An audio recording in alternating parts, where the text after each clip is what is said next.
ਤੁਸੀਂ ਖਾਨਦਾਨੀ ਘਰ ਜਾਓਗੇ ਨਾ ਹੁੰਦਾ ਸਟਾਈਲ ਹੋਵੇ ਪੇਜ ਰੱਖ ਕੇ ਗਲਾ ਉਧਰ ਬਾਹਰ ਕਿਸੇ ਰੋਣੇ ਨੇ ਕਿਸੇ ਲੈ ਜਾਏ ਰੋਣੇ ਕਿਸੇ ਗਲਾ ਚੁੱਕ ਕੇ ਲੈ ਜਾਣੇ ਘਰੋਂ ਪੁੱਤਰਾ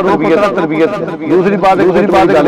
ਯਾਰ ਬੱਚੇ ਦੀ ਬਾਤ ਦੀ ਤਰਬੀਅਤ ਬੱਚੇ ਤਰਬੀਅਤ ਸਾਡਾ ਬੱਚਾ ਕਿੰਨਾ ਸੁਣਾ ਕਿਉਂਕਿ ਮੇਰੇ ਅੱਲਾਹ ਨੇ ਫਰਮਾਇਆ